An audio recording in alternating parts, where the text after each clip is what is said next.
लखीमपुर में आंदोलनकारी किसानों को गाड़ी से नीचे कुचलने की घटनाक्रम की तुलना जलियांवाला बाग के नरसंहार से करते हुए प्रदेश कांग्रेस प्रवक्ता प्रेम कौशल ने वर्तमान शासकों को बेरहम, निष्ठुर तथा तानाशाह की संज्ञा देते हुए कहा कि देश और देशवासियों को एक बार फिर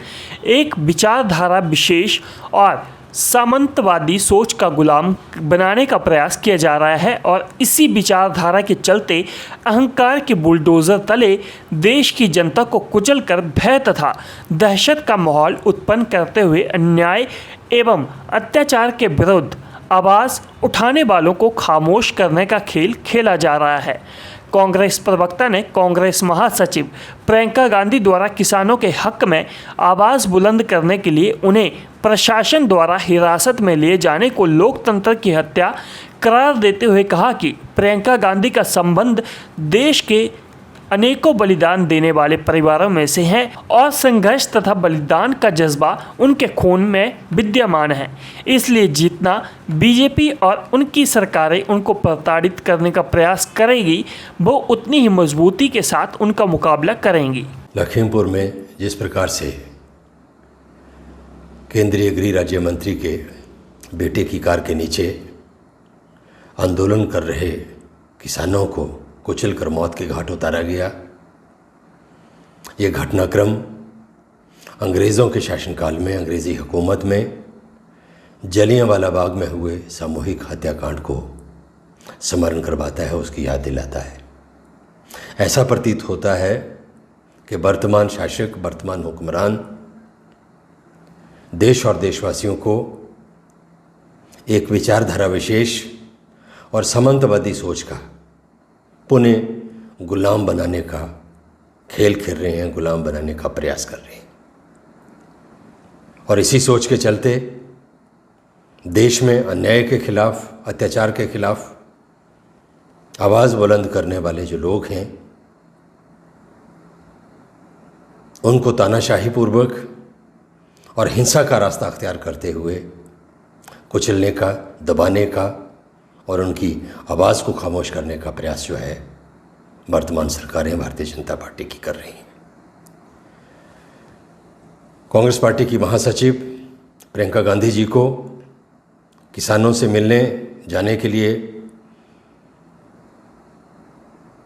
रोकना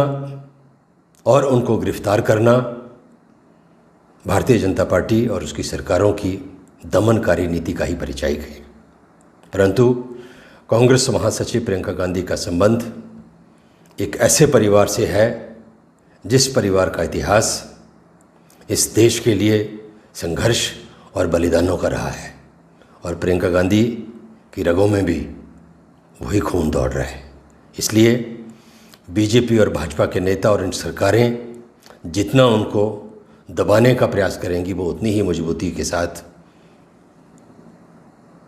आंदोलन की राह अख्तियार करेंगी और अत्याचार और अन्याय के खिलाफ अपनी आवाज़ बुलंद करेंगी।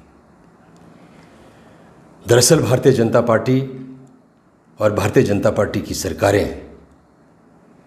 किसानों के आंदोलन से इस कदर घबरा और बौखला चुकी हैं कि इस आंदोलन को दबाने के लिए, कुचलने के लिए हिंसा का रास्ता जो है उसको अख्तियार कर रही हैं। लखीमपुर का जो घटनाक्रम है वो स्पष्ट तौर पर इस चीज़ की पुष्टि करता है। और इसी प्रकार हरियाणा के मुख्यमंत्री मनोहर लाल खट्टर का एक वीडियो जो कई टेलीविज़न चैनल्स के ऊपर भी चल रहा है, जिसमें वो अपने कार्यकर्ताओं को लाठी उठाकर, लाठी चलाकर किसान और किसान आंदोलन का मुकाबला करने के लिए कह रहे हैं, इस बात की पुष्टि करता है कि भारतीय जनता पार्टी के नेता और इनकी सरकारें जो हैं वो इस आंदोलन से पूरी तरह से बौखला चुकी हैं, घबरा चुकी हैं और अब भाजपा के नेता इस आंदोलन को हिंसा का मार्ग अख्तियार करके कुचलना और दबाना चाहते हैं। लेकिन ये कहना चाहता हूँ कि भाजपा का जो विचारधारा है और भाजपा की जो कार्यप्रणाली है उस चीज़ को इस्टेब्लिश करती है पूरी तरह से कि उनकी विचारधारा आज भी गांधीवादी नहीं बल्कि गॉडसेवादी।